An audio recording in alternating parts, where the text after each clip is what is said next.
Bismillahirrahmanirrahim. Assalamualaikum warahmatullahi wabarakatuh. Alhamdulillahi rabbil alamin.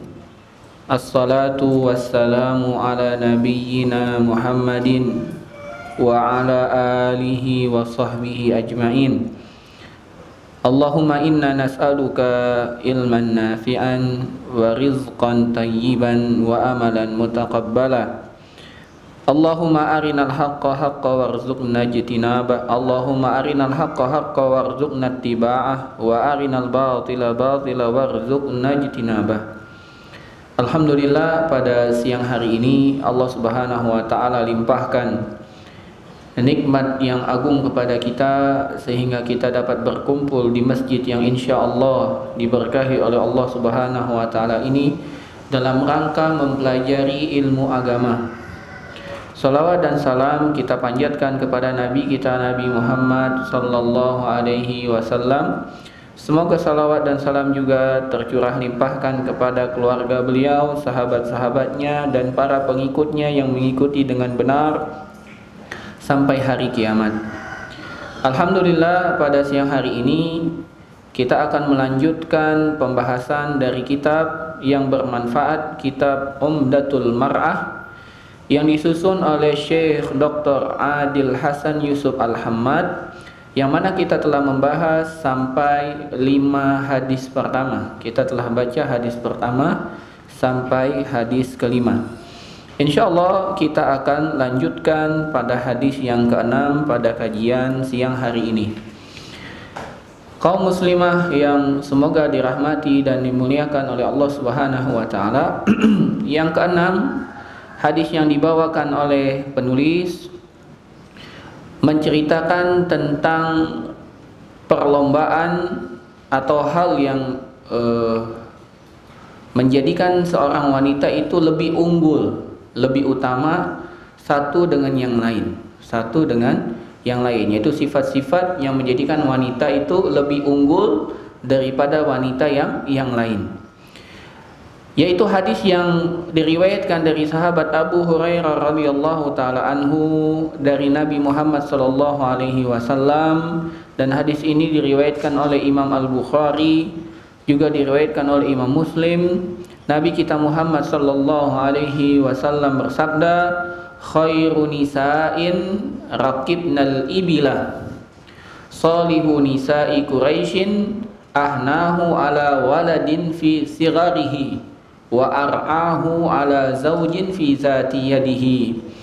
Nabi kita Muhammad sallallahu alaihi wasallam bersabda, sebaik-baik wanita adalah wanita yang mengendarai unta, dan sebaik-baik wanita dari Quraisy adalah wanita yang menyayangi serta mengasihi anak-anaknya di waktu kecil. Dan kata Nabi Muhammad sallallahu alaihi wasallam, sebaik-baik wanita Quraisy adalah wanita yang menyayangi anaknya di waktu kecilnya dan yang paling bisa menjaga harta suaminya. Jadi Nabi SAW bersabda bahwasanya sebaik-baik wanita adalah yang dapat mengendarai unta.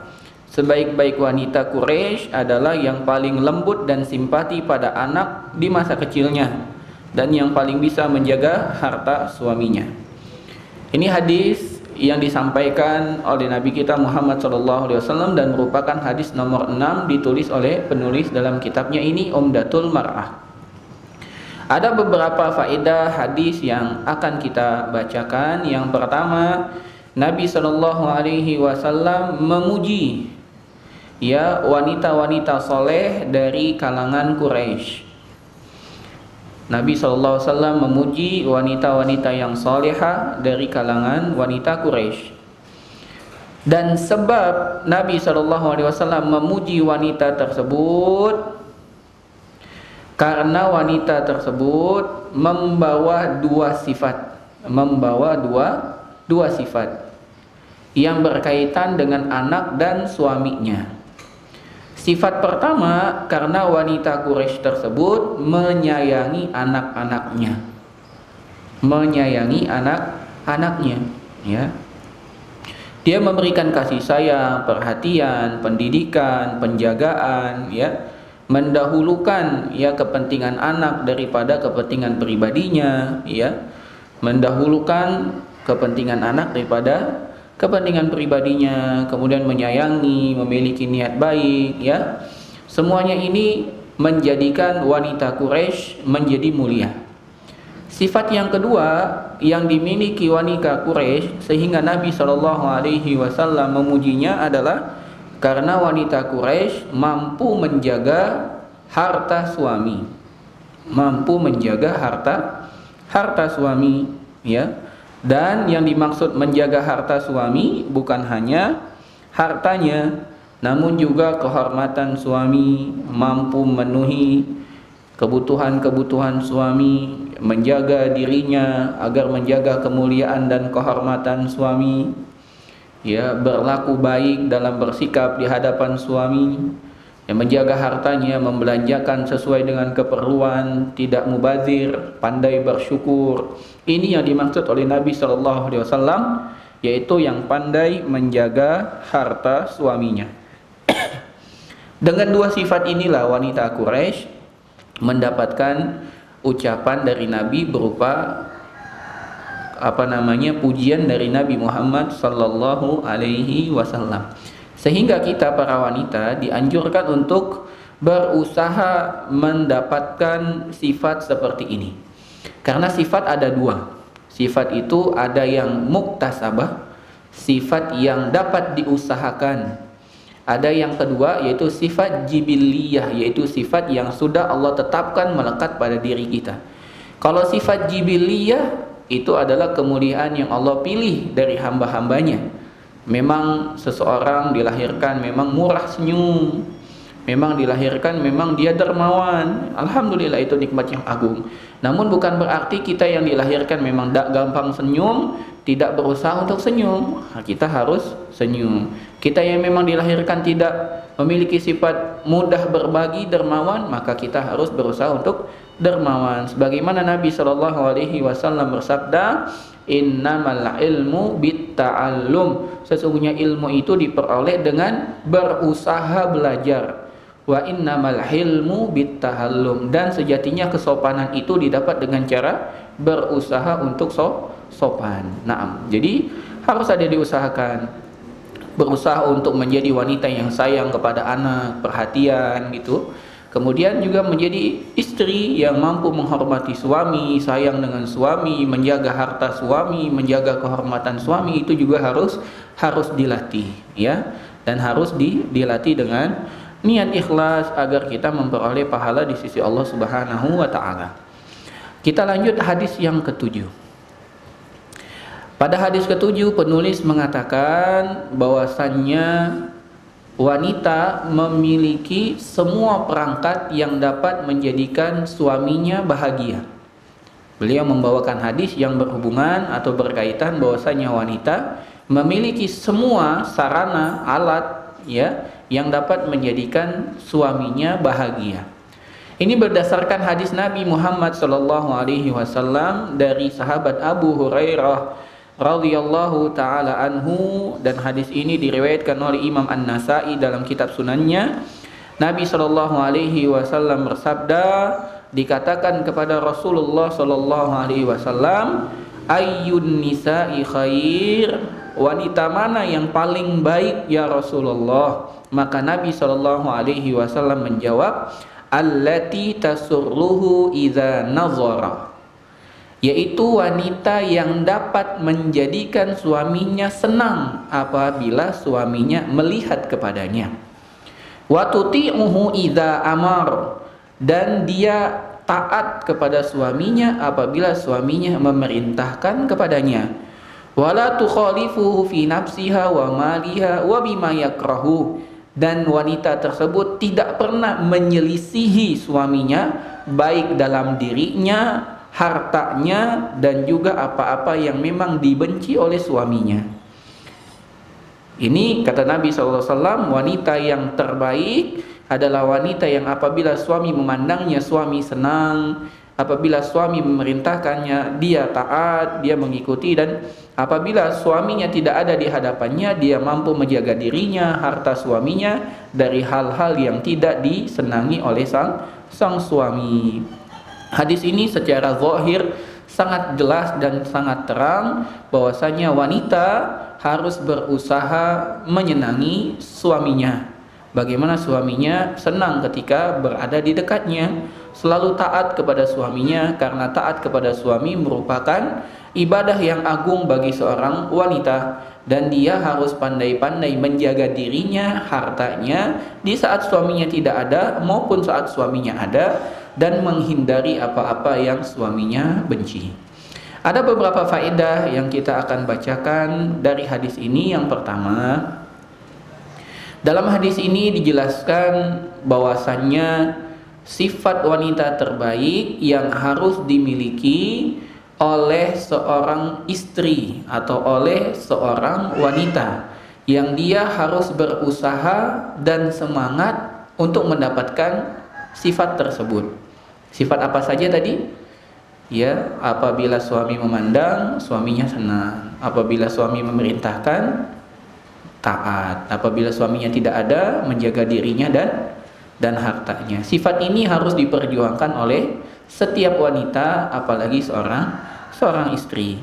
Nah, kemudian yang kedua, selain itu juga yang harus diperhatikan oleh sang istri adalah hendaklah istri memperhatikan kecantikannya. Ya, memperhatikan kecantikannya. Alhamdulillah semua wanita tercipta dalam kondisi cantik. Ya. Karena kalau ganteng itu bukan perempuan, laki-laki. Jadi tidak ada perempuan yang ganteng. Semua wanita itu cantik, dan cantik itu relatif. Cantik itu relatif. Bagaimana? Karena wanita ini secantik apapun dia, apabila masih hidup di dunia ini penuh dengan kekurangan. Secantik apapun wanita. Ya. Demikian juga kalau ada wanita yang dinilai kurang cantik, sekurang cantik apapun dia juga memiliki kelebihan. Makanya Nabi SAW bersabda, la yafruq mu'minun mu'minatan. Jangan pernah seorang suami yang beriman mencela istrinya yang beriman. Apabila suaminya membenci sesuatu dari istrinya, yakin dia juga pasti mencintai banyak hal dari istrinya. Jadi cantik itu relatif, dan sebagaimana yang kita ketahui, cantik itu juga ada namanya beautiful, ada yang inner beauty, ya, cantiknya tampak luar, ada juga tampak dalam. Dan kecantikan dalam inilah yang lebih mempesona.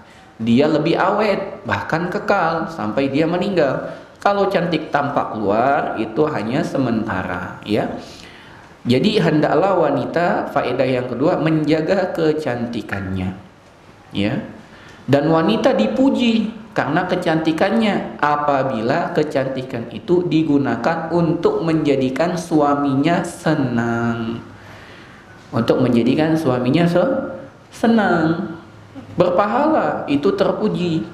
Jadi kalau para istri, para akhwat, ya, menggunakan pakaian yang bagus, menggunakan parfum minyak wangi yang wangi, menggunakan pemerah bibir, menggunakan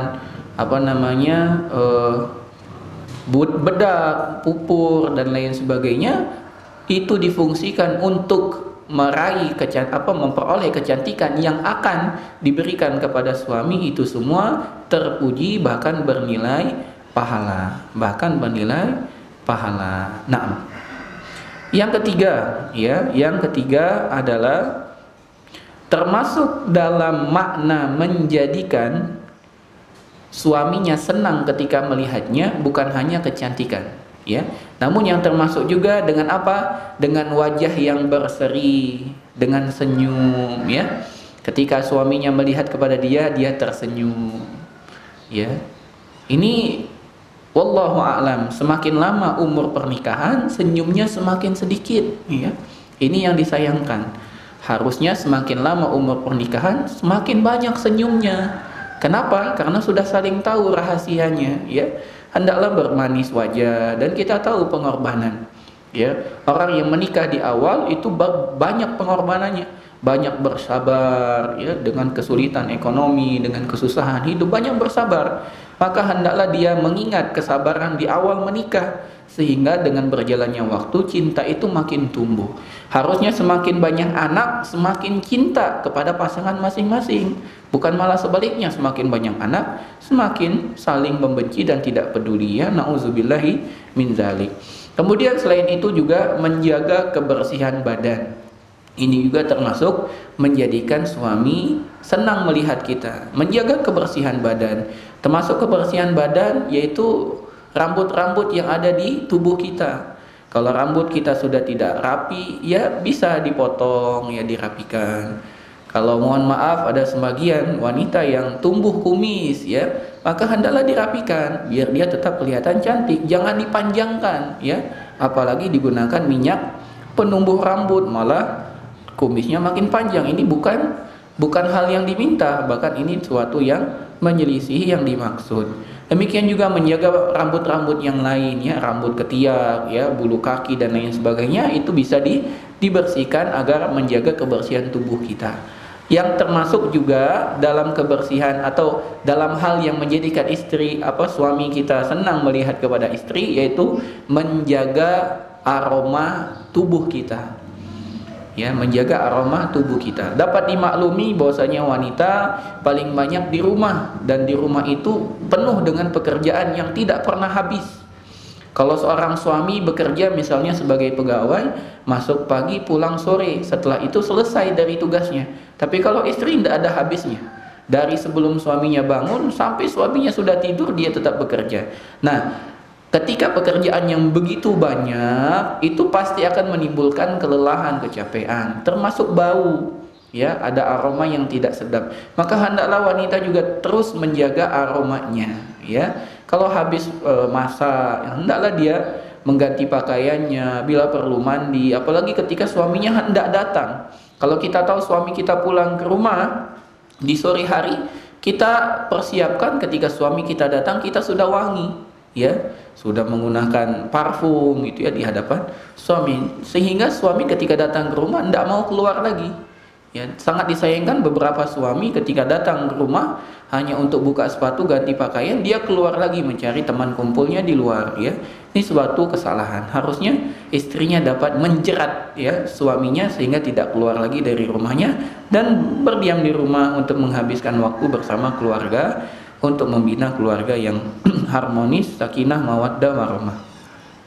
Dan termasuk juga hal yang dapat menjadikan laki-laki senang kepada wanita adalah hendaklah wanita menunjukkan pesonanya kepada suaminya. Ya, apa yang dapat menjadikan pesonanya terlihat kepada suami, silakan dilakukan. Ya, mungkin dengan memilih pakaian yang baik, ya, bila perlu mohon maaf menggunakan pakaian yang menggoda gitu, ya. Apalagi kalau anaknya sudah semua mondok misalnya, ya, tidak ada anak-anak lagi di rumah, tinggal berdua lagi seperti awal menikah, ya sudah, gunakan pakaian-pakaian yang menarik hati suami. Itu juga termasuk hal yang menjadikan suami senang melihat kepada istrinya. Kemudian faedah yang berikutnya, yang ketiga atau yang keempat, ya, bahwasanya yang dimaksud taat kepada suami adalah taat pada perkara yang ma'ruf. Yang ma'ruf adalah perkara yang baik, yang tidak menyelisihi syariat. Apa saja, ya, apa saja. Jadi kalau seandainya suami minta menggunakan pakaian warna merah dan syariat tidak melarang wanita menggunakan pakaian warna merah, pakai. Apabila suami misalnya meminta kita untuk memotong kuku kita, ya, walaupun kuku kita masih terlihat pendek, tapi ingin suami kita untuk lebih rapi lagi, potong, karena memotong kuku bukan larangan syariat. Apabila suami meminta kita untuk duduk di sampingnya, ya, sedangkan kita sedang melakukan apa gitu, ya, sedang main HP misalnya gitu, ya, atau hal-hal yang lain, ya, kita tinggalkan, kita duduk di samping suami kita. Itu termasuk taat kepada suami. Kebanyakan wanita menganggap taat kepada suami itu dengan perkara yang besar saja, tidak. Bahkan perkara yang kecil kita harus taat kepada kepada suami, taat kepada suami. Dan boleh bagi istri untuk memberikan masukan kepada suami. Misal suami memerintahkan apa, kita dengar dulu, terus kita katakan, Mas, Kakak, atau kita panggil abang gitu ya, boleh nggak saya minta izin untuk menyampaikan usulan? Boleh, silakan. Kalau begini bagaimana? Oh begitu, ya sudah, silakan. Misalnya kita lagi masak, misalnya kan suami memanggil kita, Dek sini misalnya gitu ya, kita tinggalkan masak dahulu, terus kita katakan, apa Kak gitu ya, ini duduk dulu, duduk dengan saya mau bercerita, tapi saya lagi masak, boleh izin selesaikan dulu. Oh iya, silakan masak dulu, nanti habis masak baru ke sini. Begitu, bukan kita menolak, tapi kita harus memenuhi dulu. Sama seperti panggilan orang tua kita, harusnya kita terlebih dahulu menyambutnya. Kemudian dari faedah yang berikutnya, bahwasannya yang termasuk wanita taat kepada suami adalah suratul istijabati lahu, yaitu segera menyambut panggilan suami. Ini termasuk taat kepada suami. Jadi begitu suami manggil, cepat. Ini termasuk taat kepada suami. Juga faedah dari hadis ini, bagaimana seorang istri betul-betul dianjurkan membantu suami dalam masalah keuangan. Suami diharapkan membantu suami dalam masalah keuangan. Membantu di sini bukan dengan mencari nafkah juga, menyaingi suami, bukan. Tapi dimaksud membantu di sini adalah dengan kita pandai bersyukur. Kalau kita dikasih sedikit, kita pandai mengelola yang sedikit. Kalau kita dikasih banyak, kita pandai menyimpan yang banyak. Itu ya, itu yang dimaksud. Jadi bukan berarti kita harus bekerja juga di luar, enggak. Wanita bekerja di luar boleh, tapi banyak kaedahnya, ya, banyak kaedahnya. Karena hukum asalnya wanita itu di rumah. Kalau memang tidak ada hajat yang mendesak, maka sebaiknya wanita di rumah, ya. Kecuali salah satu hajat adalah misalnya menjadi guru. Kalau tidak ada guru laki-laki atau perempuan, maka yang akhwat diajar oleh laki-laki. Ini maka boleh, ini hajat. Namun keluarnya wanita untuk bekerja di luar dengan memenuhi kaedah-kaedah dalam syariat kita, ya, dengan menutup aurat, dengan tidak tabarruj, ya, dan menjauhi ikhtilat laki dan perempuan dan lain sebagainya dari kaedah-kaedah yang disebutkan oleh para ulama. Nah, faedah selanjutnya adalah kewajiban bagi sang istri untuk berkhidmat kepada suaminya. Berkhidmat kepada suaminya, ya. Hendaklah dia berkhidmat, ya. Hal apa saja hendaklah dia berkhidmat, terutama untuk menolong suami dalam perkara ibadah kepada Allah. Hendaklah sang istri menjadi orang yang selalu menguatkan suami dalam masalah ibadah, bukan malah sebaliknya menjatuhkan suami dari meninggalkan perkara-perkara ibadah. Sebaliknya dia harus mendukung suami dalam masalah ibadah. Ini termasuk dalam menjaga kehormatan harta dan dirinya kepada suaminya. Nah, kemudian hadis yang ke-8. Penulis di sini mengatakan bahwasanya hadis ke-8 ini berbicara tentang, wahai wanita, janganlah kalian menjadi sebab para laki-laki masuk ke dalam neraka, ya. Kenapa? Karena beliau membawakan hadis dari sahabat Usama bin Zaid, ya, radhiyallahu anhu, dari Nabi Muhammad sallallahu alaihi wasallam. Nabi sallallahu alaihi wasallam bersabda, dan hadis ini diriwayatkan oleh Imam Bukhari dan juga Imam Muslim. Beliau sallallahu alaihi wasallam bersabda, "Ma taraktu ba'di fitnatan adarra 'ala rijali minan nisa." Kata Nabi SAW, tidaklah aku tinggalkan setelahku, setelah Nabi SAW, fitnatan, ujian, fitnah, adarra, yang lebih membahayakan, ala rijal, bagi laki-laki, minan nisa, dari ujian fitnah wanita. Ini hadisnya. Dan Nabi SAW, ma taraktu ba'di fitnatan adarra ala rijali minan nisa. Tidaklah aku tinggalkan sepeninggalku ujian, cobaan, fitnah yang lebih berbahaya bagi laki-laki dari fitnah wanita. Maka kata penulis, wahai para perempuan, jangan jadikan diri kalian sebab agar kaum laki-laki masuk ke dalam neraka, ya. Maka kita posisikan diri kita posisikan kita ini sebagai ujian bagi laki-laki. Bukan malah menjerumuskan laki-laki ini agar gagal dalam menghadapi ujian ini. Bahkan kita menolong para laki-laki untuk lulus dalam menghadapi ujian. Ya. Dari faedah hadis ini yang pertama, anna adharal fitnah ala rijali hiyal mar'ah. Bahwasanya ujian yang paling berbahaya bagi laki-laki adalah ujian wanita. Ya, ujian wanita ini paling bahaya bagi laki-laki. Ya. Kemudian faedah yang kedua, at-tahdziru minal iqtirabi min fitnatil mar'ah. Ini adalah peringatan agar tidak mendekati fitnah wanita. Agar tidak mendekati fitnah wanita, ya, karena wanita ini adalah fitnah. Yang ketiga, dararu fitnatil mar'a yusibur rajuli fi dinihi wa dunya. Ujian atau kemudaratan ujian wanita ini menimpa laki-laki pada urusan dunia dan juga urusan agama. Ya.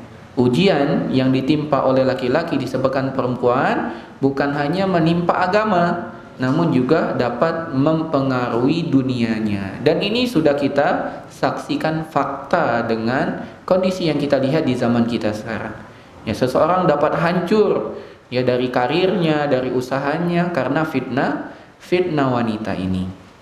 Yang keempat dari faedah hadis ini, yanbaghi 'alal mar'ati an takuna 'ala hadarin syadid min fitnatir rajuli an dinihi. Sudah sepantasnya bagi wanita untuk waspada dengan waspada yang tinggi ya dengan ujian laki-laki terhadap agamanya. Ya, kita harus betul-betul menjaga suami kita dari fitnah wanita ini. Fitnah wanita ini maksud bukan hanya wanita di luar kita, tapi diri kita juga, ya, diri kita juga. Kita sampaikan kepada suami kita, saya ini fitnah, ujian bagi dirimu. Jangan sampai diriku ini menjadi penghambat bagi dirimu untuk melaksanakan perintah-perintah Allah. Kalau seandainya aku meminta sesuatu yang itu dapat memudaratkan agamamu, jangan engkau penuhi. Ya, kita menyadari diri bahwasanya kita fitnah. Ya, bahwasanya kita fitnah. Sebuah kisah yang mungkin bermanfaat untuk Ana sampaikan. Seorang bapak ya tinggal di Jabodetabek ya, tepatnya di Jakarta ya. Kemudian beliau pindah ke Bogor, kemudian kenal dengan Ana, keluarganya, bercerita bagaimana sang bapak pailit, jatuh bangkrut ya. Padahal bapaknya adalah orang kaya, seorang pejabat di badan usaha milik negara ya, di BUMN. Dia jabatannya cukup besar, cukup tinggi. Namun ketika ya, tidak bisa memanfaatkan kondisi ya, dia terfitnah dengan istrinya dan anaknya. Akhirnya qaddarallahu ma syaa fa'al, akhirnya sampai terjual rumah, bahkan bukan hanya sampai terjual rumah, terlilit hutang riba. Padahal sang bapak sudah ikut pengajian ya, terlilit hutang riba. Anaknya berkata kepada kami ya, dengan kondisi bapaknya ya, maka Ana mendapatkan informasi ini terkejut bagaimana seorang bapak yang sudah kenal ngaji qadarullah terlilit hutang riba. Kemudian dia bercerita, dan sang anak yang sudah kenal ngaji juga bertanya kepada bapaknya, wahai ayah, apa yang menyebabkan engkau berani untuk hutang riba ini ya? Kemudian sang bapak mengatakan, ini semua ayah lakukan untuk ibumu dan dirimu serta adikmu ya. Untuk ibumu, dirimu dan adikmu ya. Kalau seandainya ayah tidak hutang riba, mungkin kalian akan susah berjalan ya. Maksudnya kalian harus naik angkot ya, naik umum. Bapak atau ayah hutang riba ini beli mobil demi kalian nyaman gitu. Nah, ini fitnah ya, ini fitnah. Harusnya kita menguatkan. Kita sebagai istri mengatakan tidak apa-apa, kami siap makan apa adanya, bahkan kami siap puasa. Yang penting yang engkau datangkan ini adalah sesuatu yang Allah ridhoi, wahai suami. Bahkan bukan sebaliknya, pokoknya datang ke rumah harus bawa uang banyak. Kalau ndak uang banyak sudah pergi saja, ndak usah tidur di rumah. Jangan. Kita sudah fitnah malah menjadikan fitnah lebih besar lagi. Maka hendaklah seorang wanita benar-benar mewaspadai diri, ya. Dia sebagai fitnah, dan bantulah suaminya agar jangan sampai terjatuh dalam fitnah wanita ini. Yang kelima, al-iftitanu qad yakunu minal mar'ati allati tahillu lirrajul wa minal lati tahrumu alaihi. Dan fitnah wanita ini tidak sebatas dari istrinya saja, bukan hanya dari wanita yang halal untuknya, istrinya, ibunya, anaknya, anak wanitanya, bukan hanya dari yang halal, namun juga dari wanita non mahram. Bahkan kalau kita bicara fitnah wanita, yang tergambar oleh kita mungkin wanita non mahram, ya. Mohon maaf, mungkin ini yang dimaksud adalah selingkuh, gitu ya, main di belakang dan lain sebagainya. Ya itu betul, itu adalah fitnah wanita, ya. Wanita apa namanya? Laki-laki hidung belang yang suka main wanita. Namun bukan hanya itu yang dimaksud fitnah, termasuk diri kita, anak perempuan kita juga fitnah bagi suami kita dan bapaknya. Maka hendaklah kita mewaspadai ini. Yang keenam, dari tabiat laki-laki adalah dia memang lebih condong kepada wanita, ya. Maka fitnah wanita ini menjadi lebih besar daripada fitnah yang lain. Kebanyakan fitnah ini kan cuma dua. Yang pertama fitnatus syahawat wa fitnatus syubhat. Yang pertama fitnah syahwat. Fitnah syahwat ini yang berkaitan dengan perut dan apa yang di bawah perut. Ini aja. Yang berkaitan dengan perut kita, yaitu makanan kita. Dan yang kedua adalah makanan yang masuk adalah syahwat, kenikmatan gitu ya. Dan yang ada di bawah perut yaitu kemaluan. Dan fitnah syubhat, yaitu kerancuan dalam berpikir. Yang dimaksud dengan fitnah syahwat ini paling dekat adalah laki-laki dan perempuan. Laki-laki fitnahnya paling besar kepada perempuan, ya. Makanya Allah Subhanahu wa taala dengan syariatnya, dengan kehikmahannya, dengan kebijaksanaannya, Allah Subhanahu wa taala memberikan izin bagi laki-laki untuk menikah lebih dari satu. Kenapa? Karena Allah Subhanahu wa taala tahu kalau seandainya cuma ditutup dengan satu, tidak semua laki-laki itu cukup dengan satu. Ada yang cukup dengan satu, ada yang tidak cukup harus dua, ada yang tidak cukup harus tiga, ada yang tidak cukup harus empat. Maka hendaklah kita betul-betul bertakwa kepada Allah. Kita lihat kondisi suami kita. Kalau seandainya suami kita memang butuh lebih dari satu, yang apabila kita tahan dia agar jangan sampai memiliki dua istri, bisa jadi dia ternyata dalam perbuatan haram dan maksiat, perbuatan fahisyah. Maka hendaklah kita bertakwa kepada Allah. Lebih baik kita mengizinkan, atau lebih baik suami kita ya poligami, dan kita rela dengan perbuatan suami kita, walaupun kerelaan dan izin istri bukanlah syarat seorang laki-laki poligami. Namun hendaklah kita bertakwa kepada Allah daripada suami kita jatuh dalam perbuatan nista, perbuatan fahisyah. Lebih baik kita mengambil jalan yang halal, dan syariat agama Allah pasti penuh dengan kebijaksanaan dan keadilan. Yang ketujuh, ya, hendaklah laki-laki ya mewaspadai fitnah wanita ini dalam sepanjang hidupnya, bukan hanya pada umur tertentu, ya. Jadi fitnah wanita kepada laki-laki ini sepanjang hidup laki-laki, ya, mulai dari dia baligh, ya, dia tahu lawan jenis, ya, bahkan mulai dari dia mumayyiz, ya, atau baligh, ya, hendaklah dia mewaspadai. Karena seorang anak yang sudah baligh sudah dilarang untuk masuk ke kerumunan wanita, tidak boleh lagi, ya. Kalau belum masih diizinkan. Kalau sudah baligh sudah tidak boleh lagi. Dari dia baligh sampai dia wafat, hendaklah dia menjauhi fitnah wanita ini. Jadi bukan hanya bagi pemuda, bagi yang sudah menikah, enggak, ya. Tetap ini fitnah semua. Bahkan ancaman bagi laki-laki yang sudah menikah lebih mengerikan. Bagi seorang laki-laki yang belum menikah kemudian jatuh dalam perbuatan perzinahan, maka hukumannya adalah dicambuk 100 kali dan diasingkan selama 1 tahun. Namun apabila sang laki-laki ini sudah menikah, baik dia menikah ada istrinya atau menikah terus cerai, kemudian dia melakukan perbuatan zina, maka hukumannya adalah dirajam sampai mati. Ya. Jadi ini tidak menunjukkan bahwasanya yang bahaya hanya anak muda. Tidak, bapak-bapak juga tetap bahaya. Maka hendaklah kita bertakwa kepada Allah. Ya, jangan sampai kita yang melembutkan suara kita dihadapkan bapak-bapak, ya. Jangan, ya, bapak-bapak juga masih terfitnah dengan wanita, ya. Jangan sampai kita lupa, kita lupa, karena mohon maaf, laki-laki tidak ada usia berhenti, ya, dia lanjut terus. Kalau wanita kita kenal ada menopause, berhenti haid. Kalau laki-laki tidak ada, terus dia dapat memproduksi keturunan, ya. Kemudian yang kedelapan dari faedah hadis ini adalah innama kanat almar'atu adarra fitnatan 'alar rijal li'annaha taduru fi dinihi.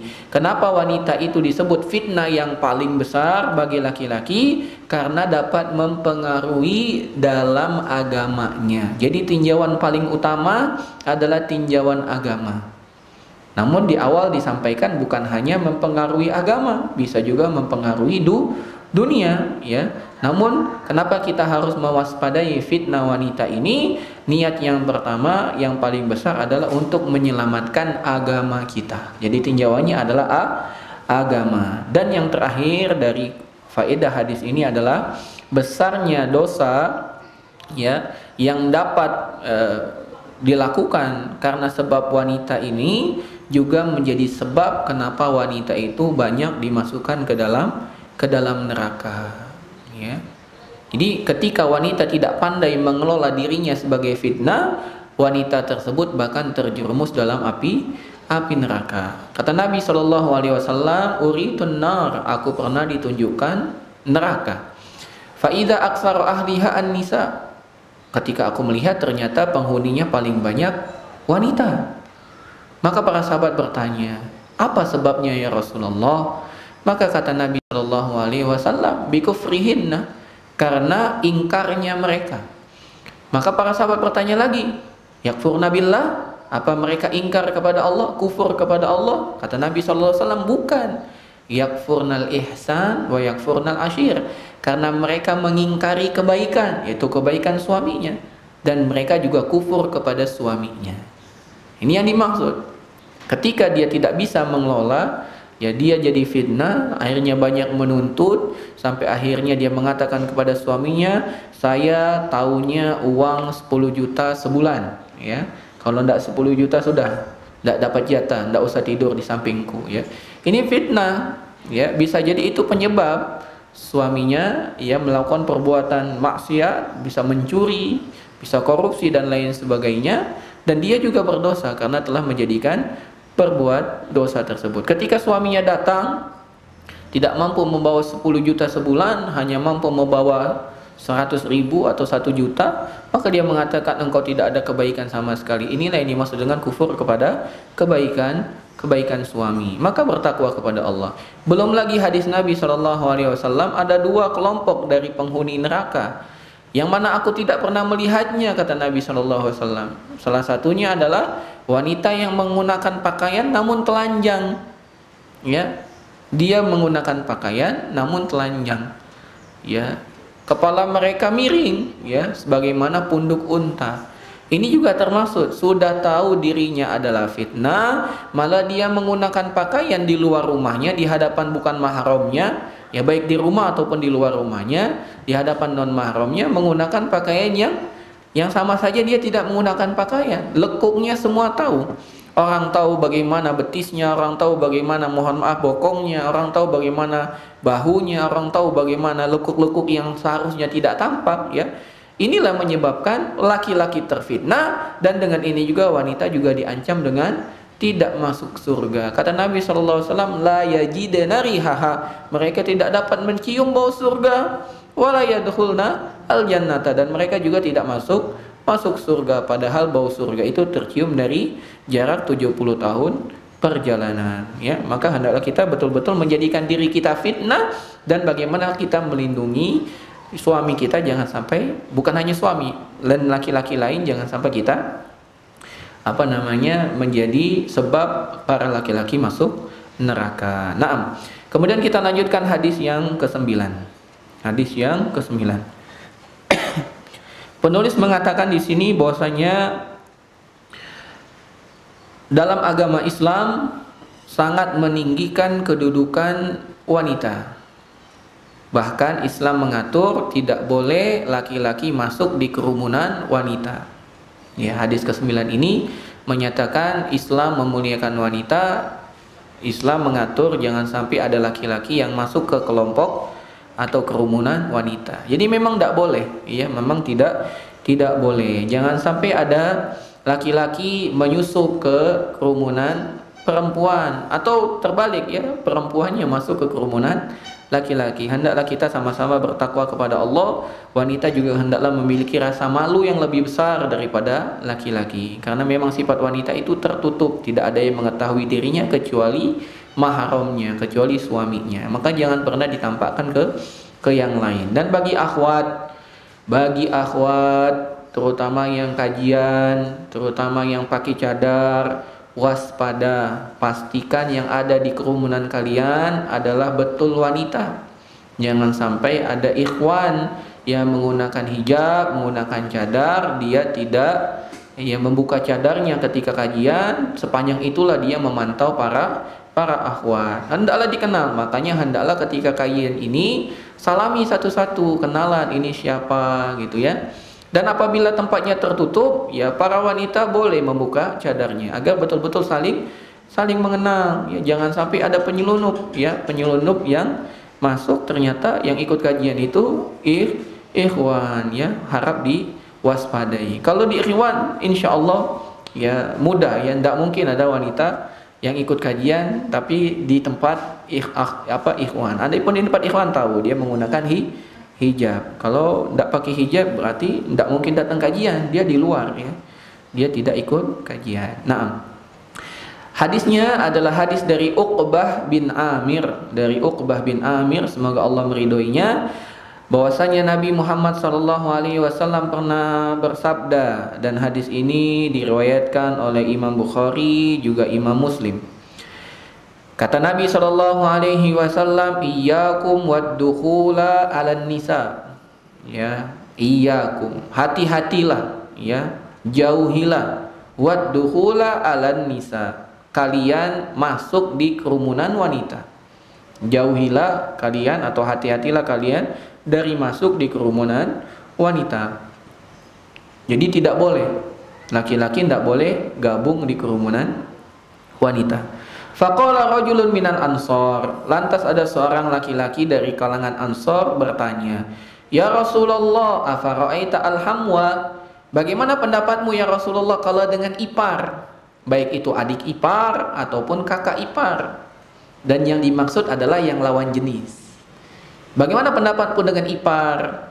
Kata Nabi SAW, alhammu al-maut, ipar itu sama dengan kematian. Ipar itu sama dengan kematian. Hadis ini menyatakan kepada kita bahwasanya wanita begitu spesial, tidak boleh laki-laki ikut campur dalam kerumunan perempuan. Wanita itu memang tertutup, jangan sampai ada yang tahu tentang dia. Maka hendaklah wanita bertakwa kepada Allah, tidak menceritakan apa yang ada pada diri sahabatnya kepada suaminya, karena itu termaksud membuka rahasia wanita. Tidak boleh, ya, seorang istri bercerita kepada suaminya, Kak, tadi ketemu dengan teman aku, ya, dia begini dan begini, ya, menggambarkan dengan sifatnya, menggambarkan fisiknya, tidak boleh. Ini termasuk hal yang terlarang dalam Islam. Tidak boleh kita menceritakan sahabat kita kepada suami kita, ya, seakan-akan suami kita melihat wanita tersebut. Tidak boleh. Demikian juga Nabi SAW, tidak ada pengecualian, bahkan termasuk ipar. Apalagi kita di sini di Indonesia ini menganggap ipar itu saudara. Bahkan bukan hanya ipar, ya, tetangga saja bisa jadi terasa saudara. Anda apa-apa sudah dekat ini, Anda apa-apa tetangga dekat ini, tidak apa-apa. Ya, apalagi kita sering sekali manggil om tante, tapi tidak tahu ini om asli atau tante asli, gitu kan. Yang pasti kita bilang dia om, dia tante. Ya, orang yang tidak tahu mungkin tertipu. Oh, ini omnya, pamannya. Om dengan ponakan berarti mahram. Enggak. Ya, ternyata itu bukan omnya, itu tetangganya, itu bukan mahram. Enggak boleh seorang gadis diantri oleh om tetangga, ya. Dia dipanggil om karena tetangga. Diantar naik motor berduaan, ya. Ya, si anak gadisnya memeluk sang om, ya. Walaupun omnya menganggap dia anaknya, tetap itu tidak boleh. Itu adalah perbuatan yang haram. Hendaklah dia tidak menyentuh lawan jenisnya. Bahkan Nabi SAW mengatakan ipar itu adalah kematian. Dan dari faedah hadis ini yang pertama adalah man'ur rijali minad dukhuli 'alan nisa min ghairil maharim. Larangan bagi laki-laki untuk masuk ke perkumpulan wanita tanpa didampingi mahram. Atau dilarang wanita masuk ke perkumpulan laki-laki tanpa ditemani mahram sang perempuan, ya, tidak boleh. Jadi kalau ada hajat harus ada mahramnya. Makanya kalau ada orang mau nazar, mau menikah nazar, sang akhwat harus ditemani mahramnya. Ya, yang lebih utama adalah walinya, ya, bapaknya, ditemani oleh bapaknya, ya. Dan ketika nazar itu bapak betul-betul mengawasi, ada di sampingnya. Bukan ketika nazar bapaknya malah pergi, itu sama saja dengan khalwat, ya, calon pengantin laki, bukan calon pengantin bahkan, ya, calon yang ingin menikah, calon khitbah yang laki, ya, bertemu dengan calon khitbah yang perempuan tanpa ditemani mahram, itu khalwat, tidak boleh. Faedah yang kedua, man'ul khalwati bil mar'atil ajnabiyah, larangan untuk berdua-duaan dengan wanita yang bukan mahram. Semua wanita yang bukan mahram itu namanya ajnabiyah. Jadi ajnabiyah itu apa? Wanita asing yang bukan mahram. Kalau kita misalnya laki-laki, saya punya bibi, saya punya om, punya paman, ya, paman saya punya istri om saya atau istri paman saya mahram enggak buat saya? Tidak mahram, karena dia nggak ada hubungan darah, dia orang asing, orang luar yang dinikahi paman kita, ya. Qadarullah, misalnya paman kita meninggal, ya, boleh tidak kita nikah dengan istri paman? Boleh. Yang tidak boleh dinikahi adalah istri bapak, ya. Itu jadi ini bukan mahram. Kebanyakan kita bermudah-mudahan, ya, salaman, membonceng, pergi berdua, ya. Jangan, ya, itu bukan mahram kita. Sebaliknya, misalnya akhwat sekalian punya keponakan laki-laki atau punya bibi, punya bibi, punya bibi, ya, atau punya uwa. Kemudian suami uwa atau bibi kita itu bukan mahram untuk kita, maka tidak boleh kita salaman, pergi berdua dengannya, tidak boleh. Atau kita punya keponakan perempuan, ya, suami keponakan perempuan kita juga bukan mahram, dan berlaku seterusnya seperti itu. Kemudian faedah yang ketiga, ya, bahaya yang begitu besar bagi orang yang akhtaru may yadkhul 'alal mar'ah aqaribuz zawj mimman yahillu lahumuz zawaj. Yang lebih berbahaya lagi adalah masuknya karib kerabat sang suami, ya, kepada istrinya, kepada istri suaminya, karib kerabat suami kepada istrinya, ya, yang mana karib kerabat itu sejatinya halal nikah, bukan mahram, ya, bukan mahram, seperti keponakan suami atau adik dari suami atau kakak dari suami, ya, atau paman dari suami. Itu masuk, ya. Misalnya, ya, mohon maaf, banyak terjadi di kita di Indonesia pada umumnya, karena ini merupakan hal yang jarang dijelaskan, adalah misalnya ada paman kita atau ada keponakan kita datang dari dusun misalnya, tinggal di rumah, sedangkan kita bekerja, laki-laki suaminya bekerja, tinggal istrinya sendiri di rumah. Maka dia tinggalkan keponakannya tersebut di rumah sama istrinya. Itu khalwat, khalwat. Maka hendaklah sang keponakan diajak ke tempat kerja, ya, entah ditaruh suruh dengar kajian di masjid atau disuruh jaga di kantor dan lain sebagainya, yang penting disuruh pergi ya.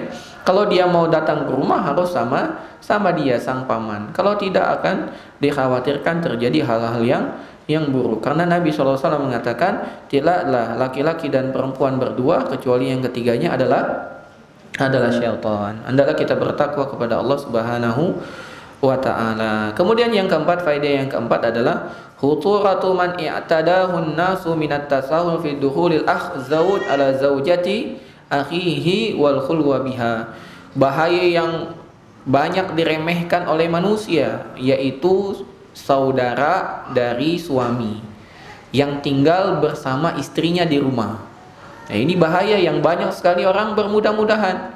Bahkan ya kholwat berdua ya, diantar ke pasar oleh siapa? Oleh kakak suaminya, oleh adik suaminya. Ini kholwat, tidak boleh. Ini ya khuturah, ini adalah bahaya yang menunggu ya, dan ini merupakan perbuatan haram dan ini adalah perbuatan dosa ya. Makanya Nabi SAW mengatakan alhammu al-maut,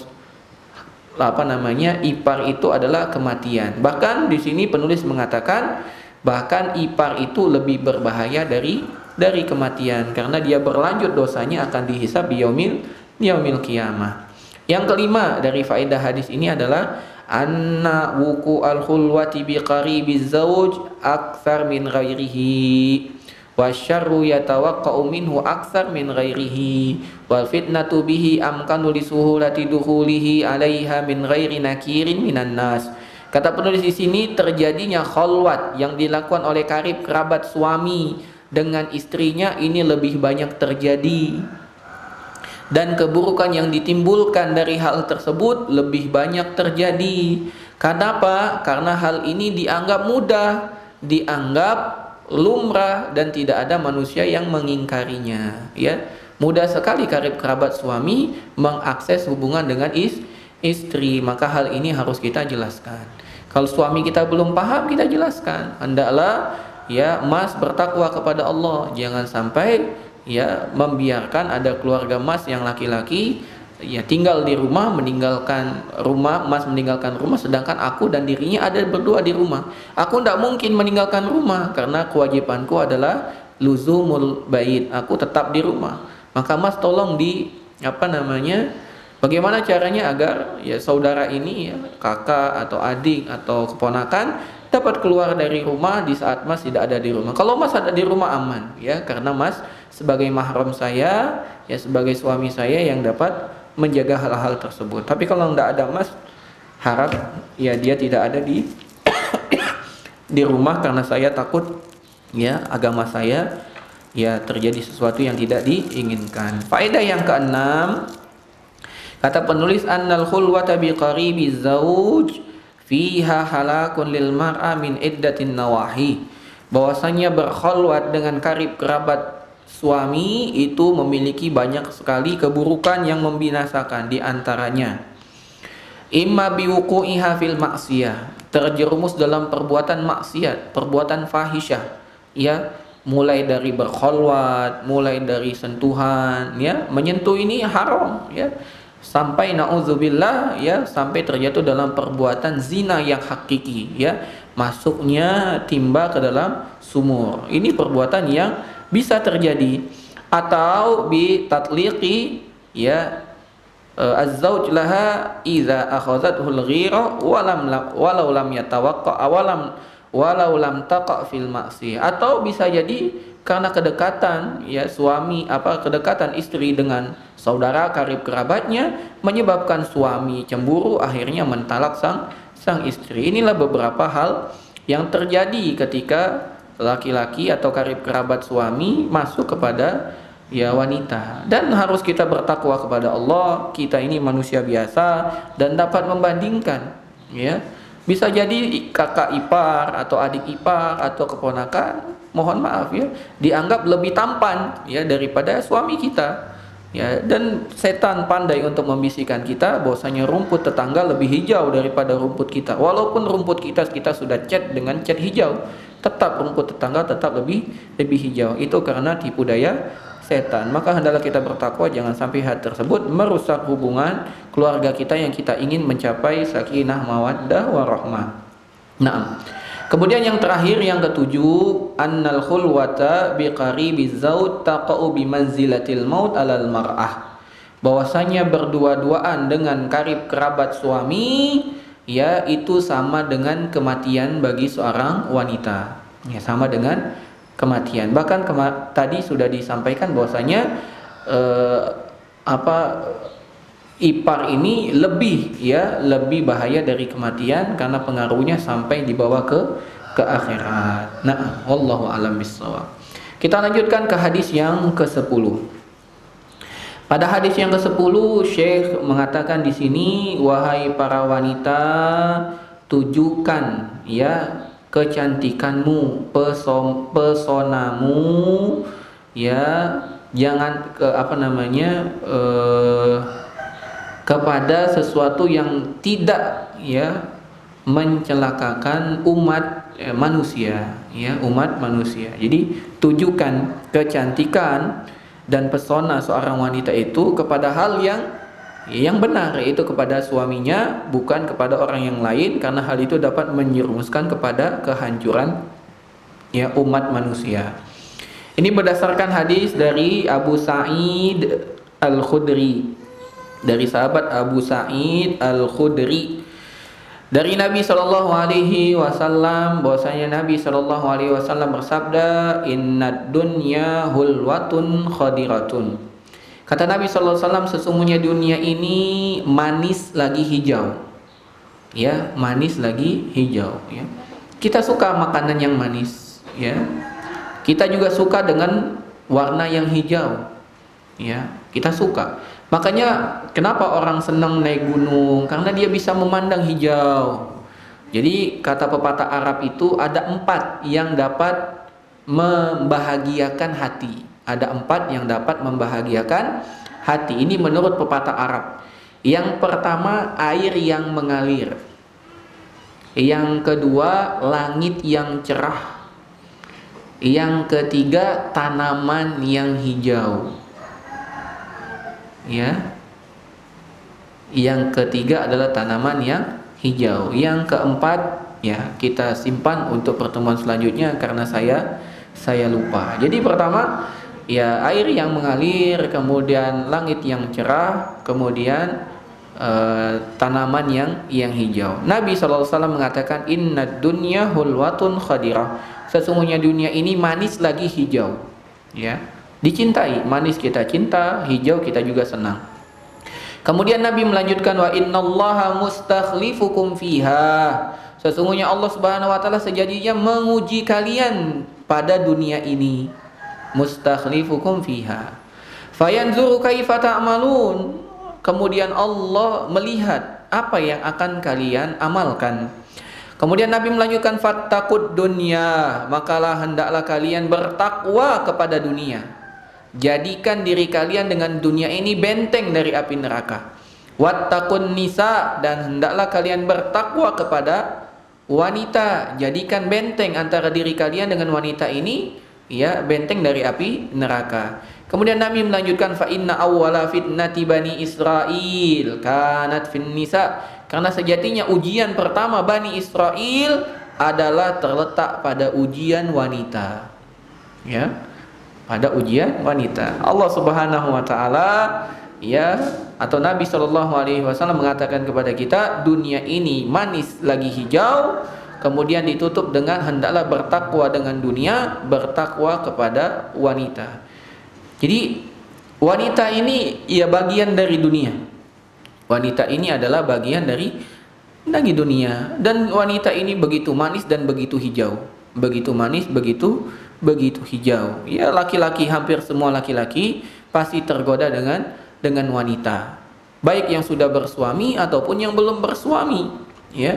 Baik yang biasa ke masjid ataupun yang tidak biasa ke masjid, dua-duanya pasti akan tergoda dengan wanita. Cuman tahapan selanjutnya, orang yang tidak beriman kepada Allah akan mengambil jalan yang haram, sedangkan orang yang beriman kepada Allah akan mengambil jalan yang halal. Apa itu jalan yang halal? Adalah menikah.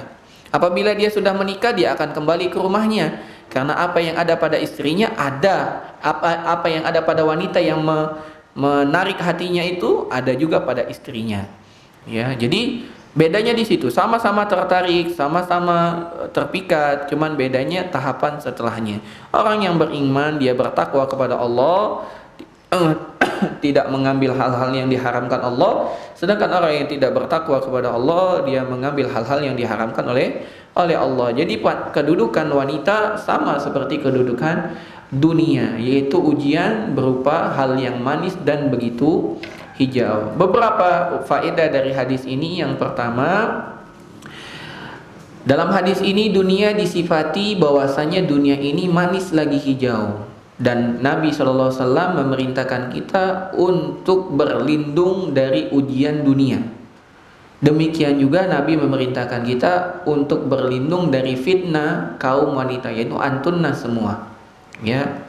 Kenapa? Karena pada diri wanita itu ada rasa manis dan kesenangan. Ada rasa manis dan ketenangan. Tidak bisa dipungkiri wanita itu ada manis dan kesenangannya. Makanya Allah Subhanahu wa taala berfirman, "Wa min ayatihi an khalaqalakum min anfusikum azwajan litaskunu ilaiha wa ja'ala bainakum mawaddatan wa rahmah." Dan dari tanda-tanda kebesaran Allah, Allah jadikan dari diri kalian sendiri pasangan-pasangan untuk kalian, agar kalian merasa tenang dan agar tumbuh rasa cinta kasih sayang. Jadi wanita itu memang ada ketenangan dekat wanita, senang, nyaman, ya, dan ada rasa cinta dan kasih sayang. Begitu juga wanita ketika berada di sisi suaminya. Fa'amar rijalu bittiqa'i fitnatiki. Maka Nabi memerintahkan bagi laki-laki untuk bertakwa dan menjauhi ujian para wanita. Yang kedua, faedah yang kedua, anna fitnatal mar'ati qad tuaddi ila halakil mujtama'i idza lam tattaqillaha ta'ala. Bahwasanya ujian wanita ini dapat mengantarkan kepada kehancuran masyarakat jika tidak kita ini, ya, kaum wanita bertakwa kepada Allah. Kenapa? Kehancuran yang begitu besar, ya. Kalau seandainya wanita ini tidak bertakwa kepada Allah dan laki-laki juga tergoda dengan fitnah wanita dan wanita tidak mengambil sebab untuk menjauhi fitnah tersebut, maka terjadi kehancuran, ya, yang besar di mujtama, yaitu perzinahan. Perzinahan itu adalah kehancuran bagi mujtama. Kehilangan nasab. Kenapa? Karena anak lahir dari hubungan perzinahan tidak punya nasab kepada bapaknya, nasabnya kepada ibu, maka hancurlah mujtama tersebut. Yaitu masyarakat tersebut. Maka hendaklah para wanita bertakwa. Bagi akhwat, lindungilah diri anti semua, lindungilah diri antunna semua. Jangan keluar rumah kecuali memang ada hajat. Anak katakan hajat, bukan darurat, ya. Hajat di bawah darurat. Jadi paling penting namanya daruri, darurat. Yang kedua hajat, ya.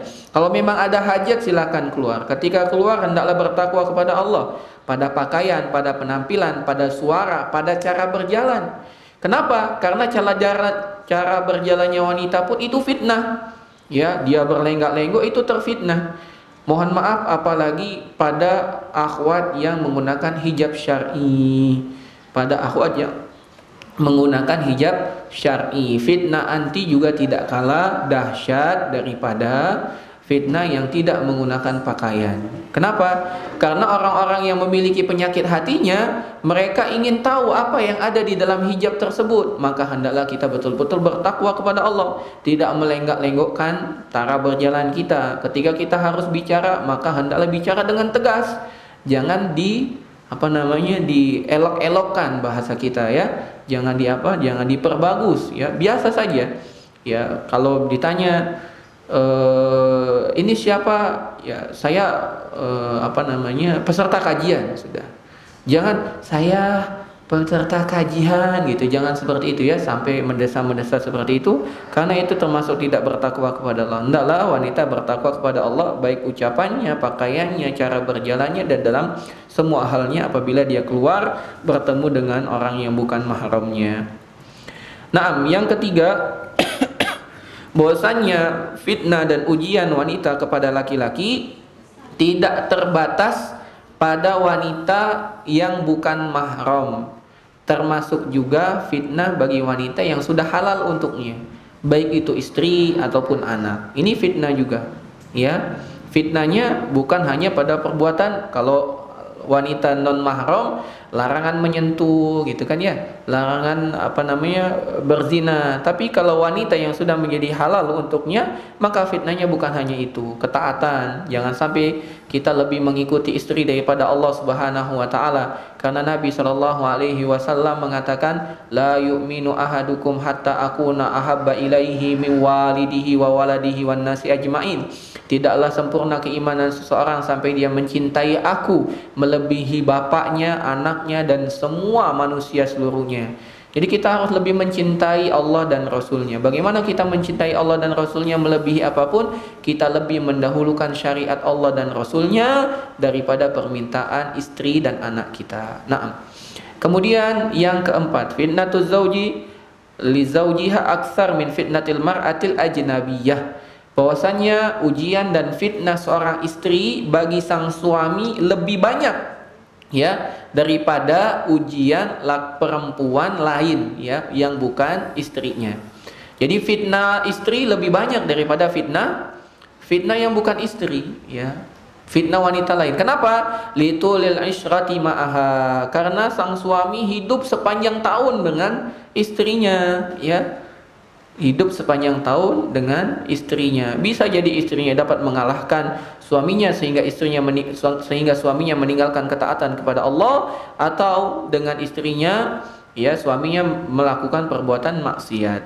Sama seperti Nabi SAW bersabda, tidak ada yang aku lihat dari orang yang kurang agamanya dan kurang akalnya yang dapat mengalahkan laki-laki yang kuat lagi memiliki pandangan kecuali kalian para wanita. Jadi hendaklah para wanita ini bertakwa kepada Allah, tidak menyerumuskan suaminya dalam kebinasaan dengan cara merayu dan membujuk suaminya untuk meninggalkan ketaatan atau bahkan untuk melaksanakan maksiat. Bahkan sebaliknya, sang istri mengajak sang suami untuk meninggalkan maksiat dan menjalankan ketaatan. Faedah yang kelima dari hadis ini, awalu fitnati Bani Israil kana fitnatun nisa. Kanat fitnatan nisa. Penulis mengatakan ujian yang pertama ditimpa oleh Bani Israel adalah ujian wanita. Nabi SAW ingin mengabarkan ini kepada kita, bahwasanya wanita ini sudah menjadi ujian sejak dahulu, bukan hanya sekarang. Sejak dahulu wanita ini fitnah. Namun catatan di sini, kita mengetahui hal ini agar kita bertakwa kepada Allah, bukan malah kita mencari-cari. Kalau begitu fitnahnya apa sih? Fitnahnya apa? Kenapa? Karena ujiannya di masing zaman beda-beda. Ujiannya laki-laki zaman dulu dengan zaman sekarang berbeda. Mungkin zaman dulu fitnahnya adalah ketemu langsung, ya. Orang kalau ingin melakukan perbuatan dosa dan maksiat harus ketemu langsung, ya. Kalau sekarang tidak harus bertemu langsung, ya. Dengan berkembangnya waktu yang live streaming ini, bukan hanya, ya, kajian, namun dapat juga, ya, dalam tanda kutip bertemu, ya, lawan jenis dengan live streaming, yaitu dengan video call, ya. Jadi fitnahnya berbeda-beda tiap zaman, tapi objeknya sama, yaitu fitnah wanita. Maka tidak penting kita mengetahui bagaimana bentuk fitnah ujiannya Bani Israel, namun yang telah kita ambil bahwasanya Bani Israel pun terfitnah dengan wanita. Adapun bentuk fitnahnya tergantung dengan zaman dan tempat sesuai dengan fitnah tersebut. Inilah 5 hadis yang dapat kita sampaikan pada kajian kita hari ini. Ya, lebih dan kurang kami mohon maaf, kepada Allah kami mohon ampun. Selanjutnya kita buka sesi tanya jawab pada hal-hal yang mungkin belum dipahami atau hal-hal yang ingin ditanyakan terkait dengan kajian ini. Wallahu a'lam bishawab. Saya tutup sambil menunggu pertanyaan. Assalamualaikum warahmatullahi wabarakatuh.